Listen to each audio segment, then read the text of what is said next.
I believe the Eagles are going to run away with the NFC East because they're the best team in the division.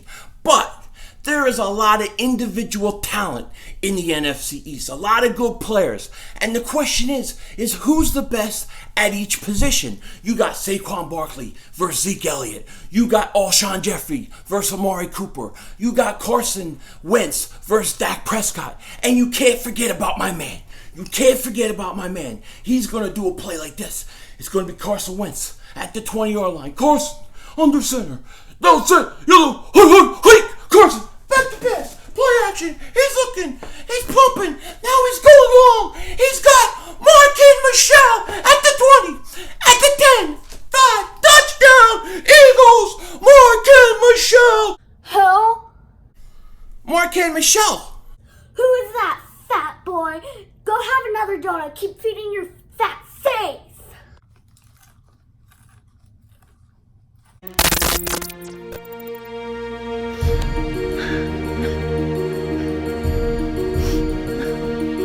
Kick the red, double move on the red. You're my new Kingdom back here, and that's right, you heard it, that's right. Marken Michel turning heads at training camp. All eyes on Marken Michel.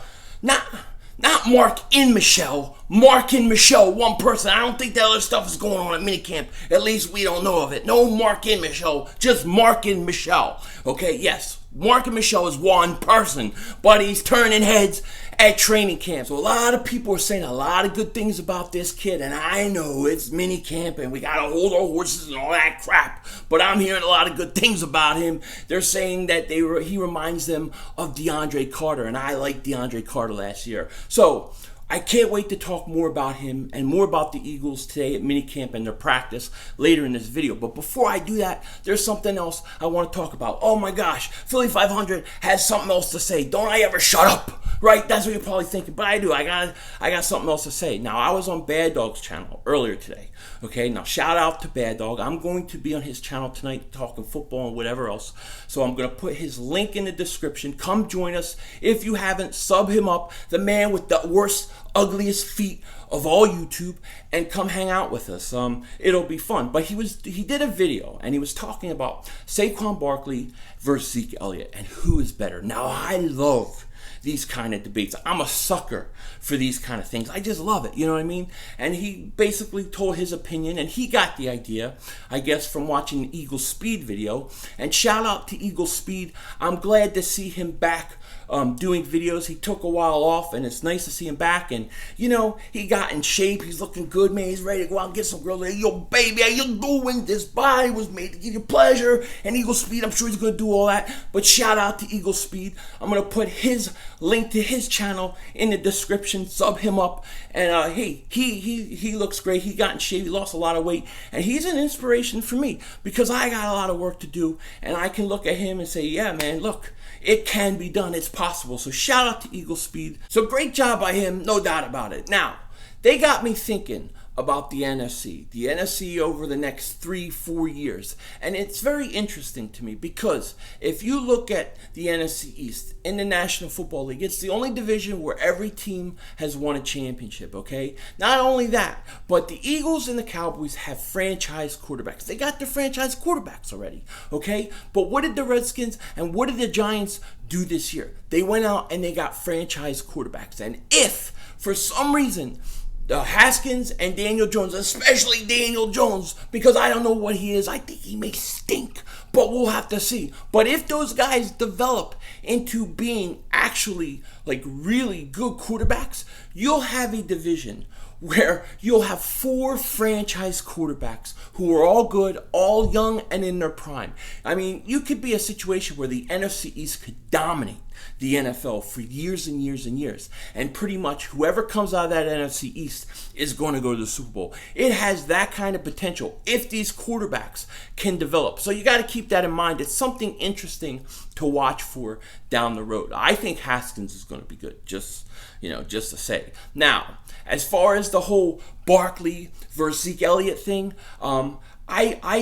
I have my opinion on it, of course, because I got an opinion about everything. But I went a step further, and I did basically all the skill positions in the NFC East on offense and just rated who I thought were the best guys in it. Some of it is just because I think certain guys stink, certain guys don't stink. It is what it is. So I'm going to go through that list real quick. Now, I'm going to start with quarterback because you all know who I think the best quarterback in the division is, and that is Carson, the North Dakota assassin Wentz, okay? I have him 1. I have Dak Prescott 2. My third ranked quarterback in the division is Casey Stinkum because he stinks, but he doesn't have a noodle arm. Well, he does, but not like Eli Manning, who's old, needs a cane, needs a wheelchair, has to wear diapers before the game. I have Eli Manning, the worst starting quarterback in the division. I have Casey Stinkum 3, Prescott 2, and Carson Wentz 1. Now at running back, I have Saquon Barkley as my number 1 running back. I have him my number 1 running back, and that is nothing against Zeke Elliot.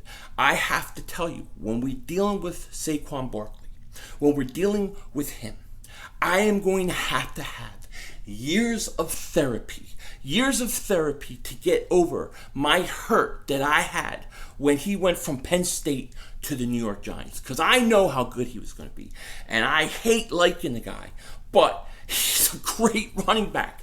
And when I think of Barkley, I think of a guy who's a once in every 15 to 20 year player.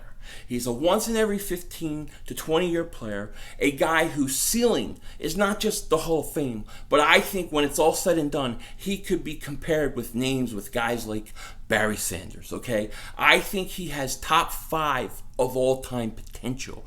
That's how good I think Saquon Barkley is. So I have Barkley 1. I have Zeke Elliott 2, and when I look at Zeke Elliott, I see a guy who's a player who is a once in every 5 to 7 years type player. He is a Hall of Fame player. He is talented enough to get to the Hall of Fame. I think he'll get to the Hall of Fame when it's all said and done. But Barkley has a chance to be a top 5 greatest of all time. And that's the difference I see when it comes to Barkley and Zeke Elliott. Just on the outside. I mean, you can get into all the other positions and just things that they do on the field, which you got to give the nod to Barkley. But that's what I see. Now, number 3, starting running back. This was hard for me because I like Jordan Howard. But coming from Chicago, I don't think he's had the numbers. And when you look at the running back the Redskins have, it's Adrian Peterson. He's another Hall of Famer. We have 3 Hall of Fame type running backs in the NFC East. It's pretty impressive. So I think for right now, I'll put Adrian Peterson number 3, Jordan Howard number 4. Now by the end of the year, I think that'll change because I think Jordan Howard's going to have a monster year. But until then, I got to put Adrian Peterson in there. I have to respect who he is and what he's done in this league. At wide receiver, okay, now wide receiver, this may piss off Cowboy fans some more, but I have Alshon Jeffrey above Amari Cooper. I have him above Amari Cooper because of one thing. I think Alshon Jeffrey has been more consistent than Amari Cooper. Alshon Jeffrey came up big in the playoffs, came up big in a Super Bowl. He's won the big game. And that always goes towards quarterbacks, but look at the play, look at the touchdown he scored. When he scored it, we needed it big time. Yes, he dropped the ball against New Orleans, but overall, he's been more consistent than Amari Cooper. Amari Cooper, in my opinion, he has the higher ceiling, he has more talent, and if he comes out and has another great year with the Dallas Cowboys, then I think it'd be fair to put him above Alshon. But I think Alshon's going to have a big year. And I'm going to put right now, as I stand here right now, I'm going to put Alshon Jeffrey slightly above Amari Cooper. So I would have Amari Cooper 2, Alshon 1. Number 3, I have Desean Jackson. Because I think there's nobody in the NFC East that can do the things that Desean Jackson can with his speed, with his ability to go long, and for as long as he's done it. Desean Jackson, one of the great deep threats of all time, and I think he's the 3rd best wide receiver in the division. Number 4 wide receiver, I would say Sterling Shepard. I really like him. I really think that he's going to have a huge year this year. Now that Beckham's gone, they're going to see him more.